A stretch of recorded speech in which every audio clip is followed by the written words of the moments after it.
Another edition of Fighter Series.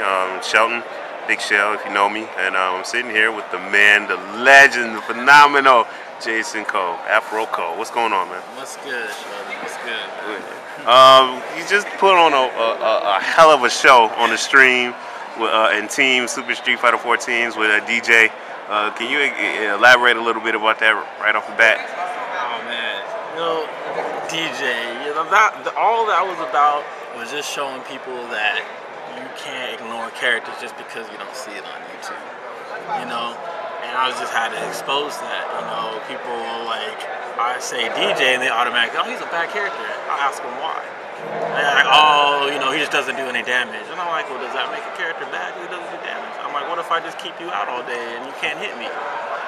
Is damage a factor in that? And and that's the whole thing. I'm just trying to open these young kids' minds now is to think outside the box, man. It's really all about the player. Everybody knows the matchups, but now you gotta know, you gotta understand how that player is playing, how he's reacting and stuff. And DJ's just another character, man. That's all it was, and it's funny because as soon as I start doing tricks and stuff and they're in the middle of that game, they got that tournament fear, and they start freaking out. They're like, how, DJ's not supposed to win, it's all mental. They're like, they're mind messing themselves, basically. Right. They're like, how am I losing to a DJ? This is embarrassing. They get that humility and then they get train wrecked, Well, and then I also got to put in the factor because you're a legend, so. Yeah. Then they're like scratching their head, like, man, maybe he does know something that I don't know. But it was good, man. I really, I'm not even really about winning. I just want to prove out DJ because in AEs, he's serious. Okay. Some people, you are in my eyes, and a lot of people around the fighting game community are a legend. When people say legends, they say, oh, Sherlin, Tomo, Valle, Saki, Troy. But sometimes some people forget that you bang with the best with them back in the day. How you feel about that?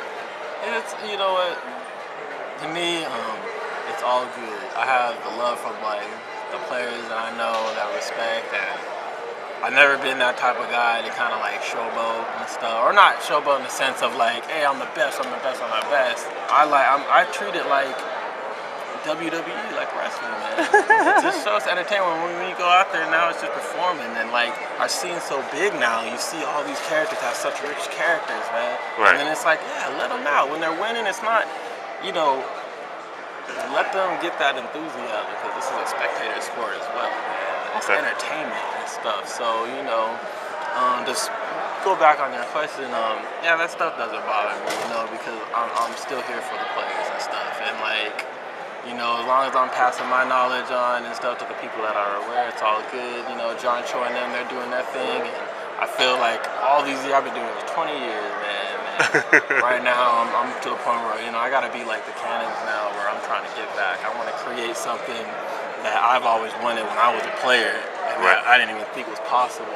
But now I see, people getting sponsored. Man, I was dreaming about that back, even in World War. I was like, man, I want to go to Japan and stuff. I wish we just get paid to do that. And now it's a reality and stuff, and it's like, I've been on the road so long that I know the right angles to make that happen now.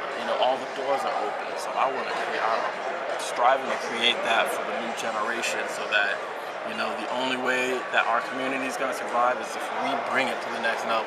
We can't let these outside corporations try to beat it at that next level, because as soon as that well is empty, they gone. They don't care. Right. We're the ones with the heart and love to it, so if we bring it to that level, we have that security that we know is going to last, what I'm saying? And we deserve it, shoot. We just need to be a little bit professional. That's all I keep telling people. It's like the reason why, things aren't the way they are, like RTS and FPS is because we just got to be a little bit more professional and get a little bit more technical in what we're doing. So, this league and getting the stats, what Glenn's doing is amazing. But stats by themselves, it just proves how good they are. They need to be attached to something. Okay. So, just showing everybody, pretty soon we bring in a NBA style SF4 5v5 league to this nation, man. It's gonna be everyone's involved, everyone from, I'm just gonna say everybody's involved, man. And it's gonna be popping off in January. Just let folks know. Dojo Sports. Dojo Sports, and I'm going to welcome you to the Virtual Martial Arts League, and it's going to start. Sheldon got it here first, right here.